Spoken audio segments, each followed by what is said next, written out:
আউযুবিল্লাহি মিনাশ-শাইতানির রাজিম। বিসমিল্লাহির রহমানির রহিম। নাহমাদুহু ওয়া নুসাল্লি আলা রাসূলিহিল কারীম, আম্মা বা'দ। আউযুবিল্লাহি মিনাশ-শাইতানির রাজিম। বিসমিল্লাহির রহমানির রহিম। বন্ধুগণ, আমি সাধক মোস্তাক মুনির, বাংলাদেশ। আমি আজকে আপনাদের সম্মুখে একটি অত্যন্ত ঊর্ধ্ব ক্লাসের আধ্যাত্মিক বিষয় নিয়ে আলোচনা করব, আর তা হলো পরমাত্মা। মহান আল্লাহ পাক রাব্বুল আলামিনকে হাজির নাজির পাইতে হইলে পরমাত্মা সম্পর্কে সুস্পষ্ট ধারণা থাকা সকলের প্রয়োজন।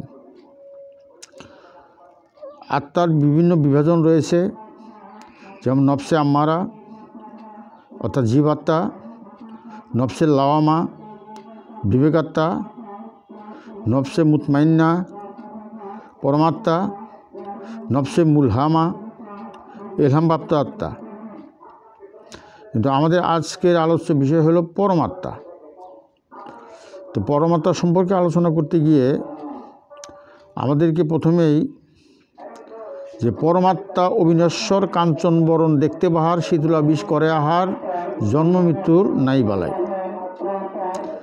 তো পরমাত্মার যে বৈশিষ্ট্য, এই বৈশিষ্ট্যটা আমার এই শ্লোকের ভিতর দিয়ে ফুটে উঠেছে। অর্থাৎ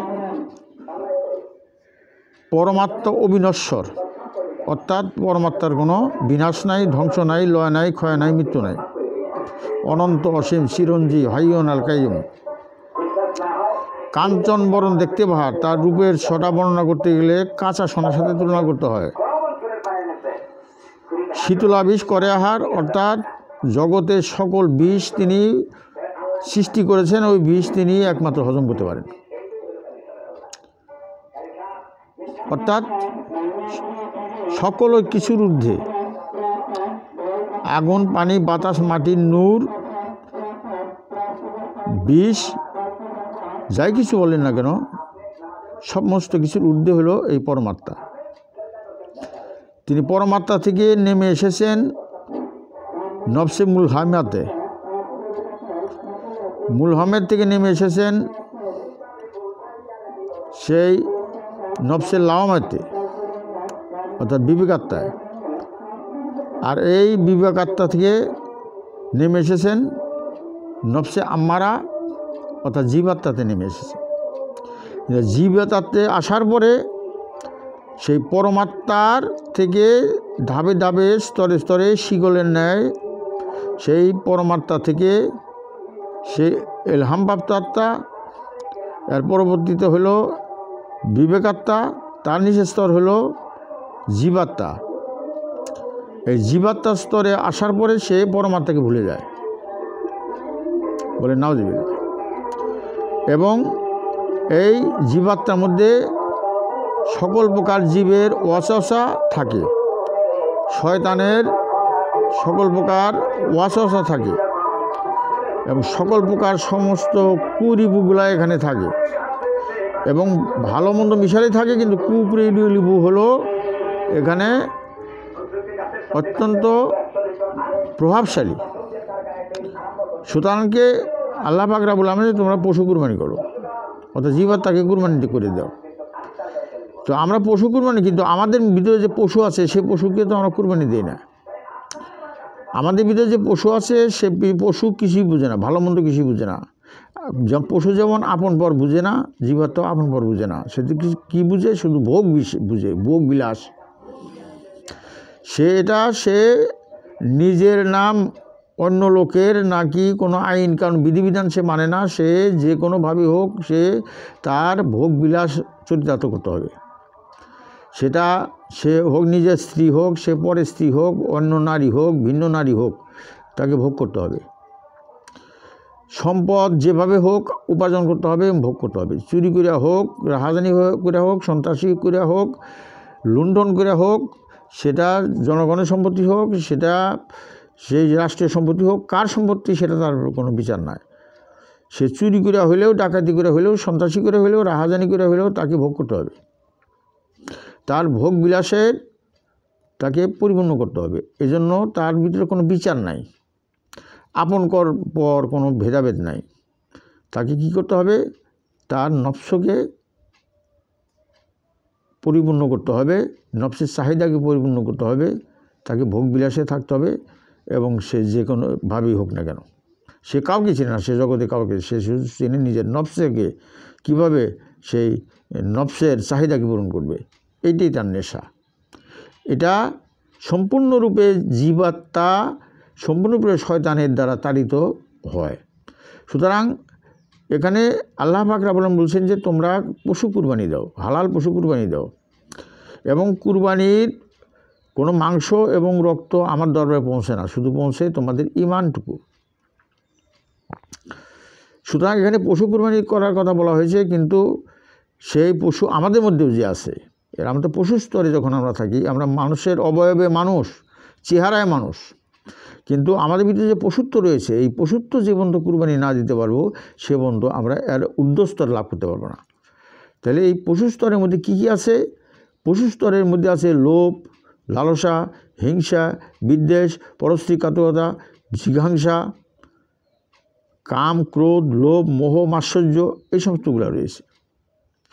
তো এগুলো থেকে আমাদেরকে উত্তরণ ঘটাতে হবে। আমাদেরকে জীবাত্মাকে কুরবানি করে দিয়ে আমাদেরকে নফসে লাওয়ামা অর্থাৎ বিবেকাত্মা উত্তীর্ণ হইতে হবে।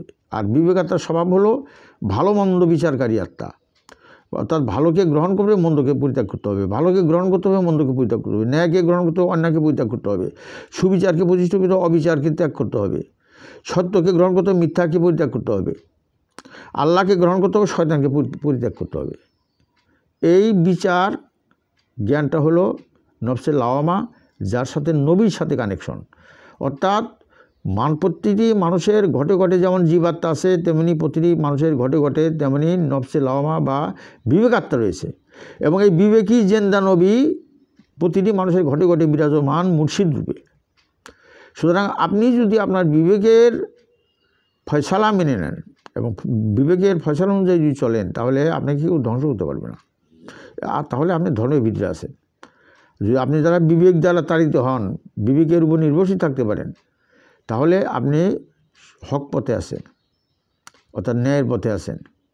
কারণ বিবেক আমাকে সত্যবিদ্যা আপনাকে দেখায় দিবে, সঠিক পথ প্রদর্শন করে দিবে, এবং এই বিবেকই হলো মুর্শিদ রূপে আগমন। কার কাছ থেকে? নবীর কাছ থেকে।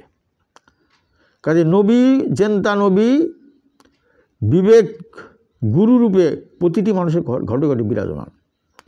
এই জন্য আমাদেরকে অবশ্যই, যারা মানব কুলে জন্মগ্রহণ করেছি, মানব শুরুতে করে জন্মগ্রহণ করেছি, তাদেরকে অবশ্যই বিবেকের উপরে প্রতিষ্ঠিত হতে হবে, এবং নফসে আম্মারার যে সকল কুরিপু আছে, এই সমস্তগুলো যেন উপরে জয়যুক্ত হইতে হবে বিবেককে, এবং এই জন্য নফসে আম্মারের সাথে বিবেকে যুদ্ধ করতে হবে।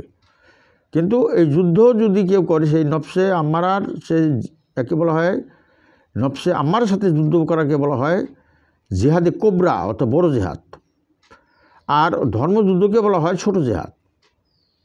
কাজেই আমি যদি আমার ভিতরের যে জীবাত্মা, পশু আত্মার সাথে যদি আমি সংগ্রাম করে জয়যুক্ত হই, তাহলে আমি গাজী, সত্যিকারে গাজী।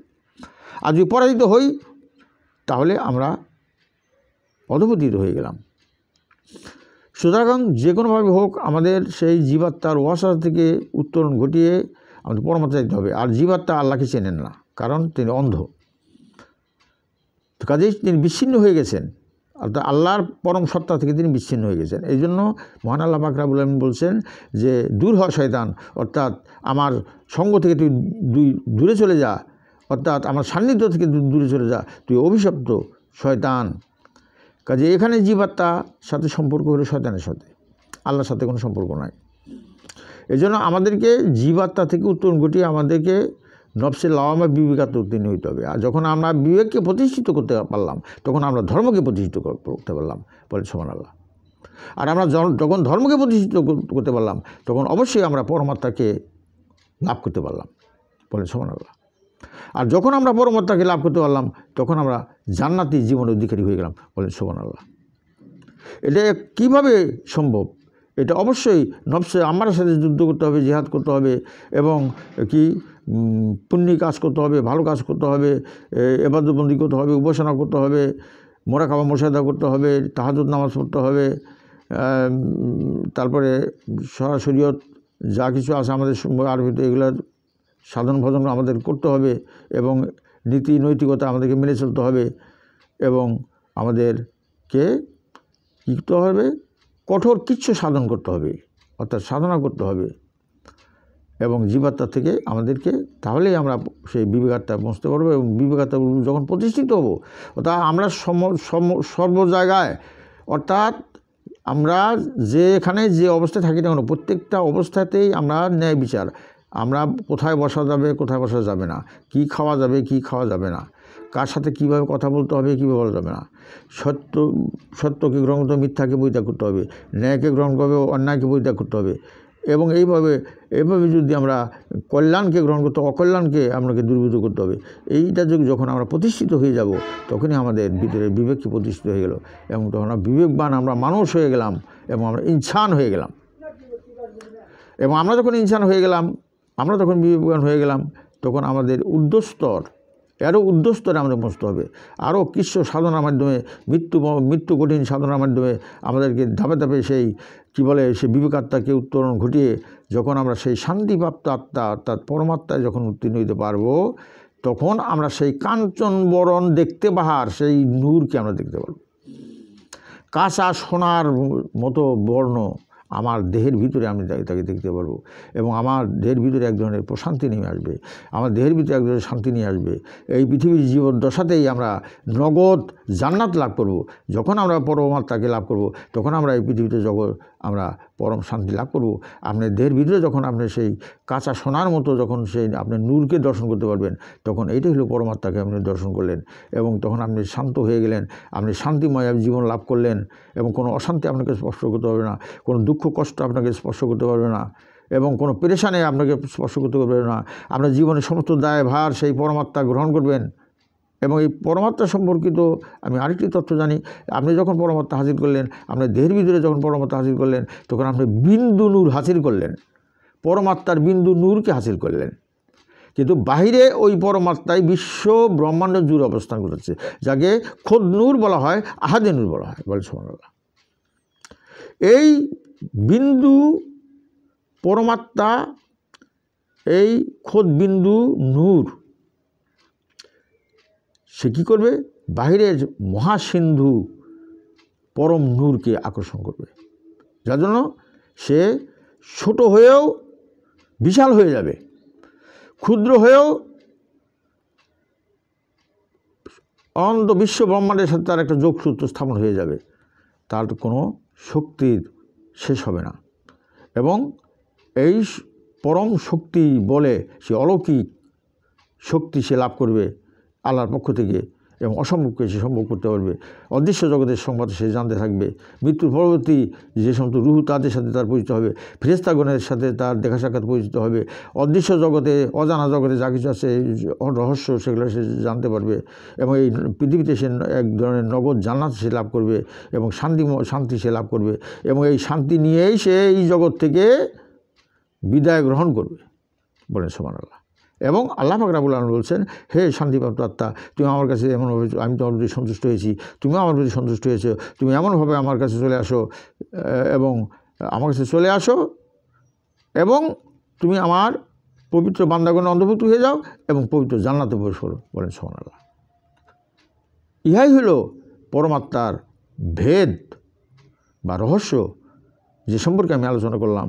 যদি ভিডিওটি ভালো লাগে এবং এর থেকে যদি আমরা কোনো তথ্য পেয়ে থাকেন, তাহলে অবশ্যই ভিডিওটি আপনারা সাবস্ক্রাইব করে রাখবেন পরবর্তী ভিডিওর জন্য এবং লাইক কমেন্ট করে আমাকে জানাবেন আপনাদের মতামত। ওয়া আখিরু দাওয়ানা আলহামদুলিল্লাহি রাব্বিল আলামিন। আসসালামু আলাইকুম ওয়া রাহমাতুল্লাহি ওয়া বারাকাতুহু।